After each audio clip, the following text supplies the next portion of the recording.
Conviver é fácil? Quando você tem um desentendimento ou uma reação com alguém, qual que é a sua postura diante dessa pessoa? Começa a olhar tudo que essa pessoa tem de ruim e talvez enxergar somente a culpa nela por aquela situação que viveram. Acontece algo parecido com isso? Agora vejam o que Griselda, a personagem principal do livro Senhor de Sandra, fala para Cláudio, seu esposo. Cláudio, até quando seguiremos pensando que são os demais que devem mudar seu modo de ser? Isso não é desejar um bem que a nós mesmos estamos negando? Olha que reflexão interessante. Quando eu aponto algo que o outro precisa mudar sem olhar para dentro de mim, estou perdendo uma grande oportunidade. Estou desejando, na verdade, um bem ao outro que nego a mim mesmo. Olha que olhar diferente sobre a convivência, não é verdade? Em 2022, o projeto anual dos colégios logosóficos foi Conviver, uma grande oportunidade. Mas que oportunidade é essa? Identificamos que a grande oportunidade da convivência está justamente em olharmos para o outro como um grande espelho em que enxergamos a nós mesmos. Então, quando tivermos um atrito com alguém, ao invés de apontar o dedo para o outro querendo que o outro mude, o ideal é que a gente olhe para dentro para enxergar o que em nós está nos causando aquela reação ou aquele sofrimento. Então, esta é a grande oportunidade que a gente precisaria trabalhar com os adolescentes. E como levar, então, uma turma de aproximadamente 13 anos a se interessar por esse assunto e mais, a praticar esse olhar para dentro. Em uma das aulas, a gente soube que os alunos estavam estudando na aula de história sobre o livro da Anne Frank. Eu vi ali então uma oportunidade de utilizar esse livro para levar o tema do conhecimento de si mesmo para os alunos. A Anne, em seu diário, faz diversos registros sobre as observações que ela faz a respeito de si mesma. Então, trouxe para eles um desses exemplos. Ela escreve assim em seu diário: Querida Kitty. Kitty é o nome que ela deu ao seu diário. Então, querida Kitty, tem em meu caráter um traço predominante que salta aos olhos de quem me conhece há algum tempo. É o conhecimento que tenho de mim mesma. Consigo fiscalizar-me e aos meus atos como se fosse uma estranha. Sou capaz de encarar a Anne de todos os dias sem preconceitos e sem fazer concessões, observando o que nela há de bom e de mal. Essa autocrítica me acompanha sempre, e cada vez que falo alguma coisa, sei imediatamente se devia ter falado de outra maneira ou se estava bem assim. Há muita coisa que condeno em mim, seria uma longa lista. Depois, então, de apresentar esse trecho do seu diário, eu distribuí para os alunos um caderninho personalizado e fiz as seguintes perguntas a eles. Qual é o conhecimento que você tem sobre si mesmo? Quem é você? Quais são os seus sonhos? O que em você pode ser aperfeiçoado? Como você gostaria de ser? Ao propor esse exercício que registrasse em seu caderno, alguns alunos logo começaram a registrar e outros perguntaram: Professora, é obrigado a fazer isso? Vai valer nota?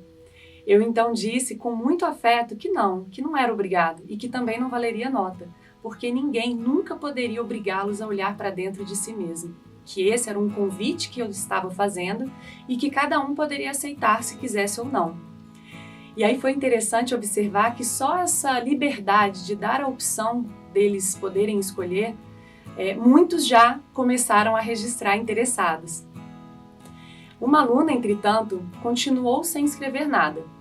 E aí aqui é interessante observar que a pedagogia logosófica não é só sobre o conteúdo que a gente está transmitindo, mas também sobre como a gente vive cada situação e como a gente pode ser exemplo para esses alunos de uma conduta elevada. Então eu busquei me conectar com essa adolescente e me aproximei dela e perguntei: você está com alguma dúvida? E ela falou: não, eu só não tenho nada para escrever. Aí eu falei assim, eu te entendo, sabia? A gente está tão desacostumado a falar e olhar para a nossa própria vida que quando a gente recebe um convite desses, a gente fica até um pouco perdidos, na verdade, sem saber nem por onde começar. Eu também já vivi isso. Mas o que eu percebo é que às vezes na nossa vida também a gente vive buscando uma série de situações externas a nós, uma série de diversões, de passatempos para buscar felicidade, para buscar um bem-estar. E muitas vezes a gente vive essas situações e logo aquela sensação de bem-estar e de alegria passam, são passageiras e a gente está de novo naquela sensação de vazio, eternamente buscando algo que nos complete. E esse convite de olhar para dentro é justamente para que a gente possa enxergar dentro de nós a nossa vida, que é o que nós temos de mais importante. E que é justamente quando começamos a olhar para essa vida, a viver essa vida, quando a gente começa a sentir essa plenitude, esse vazio some, porque então a gente encontra os reais motivos que nos trazem felicidade e satisfação em viver. Então a proposta nessa aula é justamente que a gente vá tirando o olhar que sempre esteve tão atento ao externo e vá começando a fazer um exercício de olhar para dentro. Não é para ter todas as respostas, não tem resposta certa, mas é só um momento de você olhar para dentro e tentar entender quem é você, o que você quer fazer na sua vida. E aí foi interessante que essa aluna estava me ouvindo atenta e depois que eu saí de perto, ela começou a escrever e passou a aula inteira escrevendo e foram páginas de escrita. Então, essa vivência para mim já foi um resultado enorme dessa aula. Poder ter tocado uma adolescente no seu sentir e ter despertado nela essa consciência, mesmo que seja por apenas um fragmento, do que ela tem dentro dela, E aí, prosseguindo a aula, eu apresentei também para eles um ensinamento de González Pecote, que ele fala sobre essa atenção ao nosso mundo interno.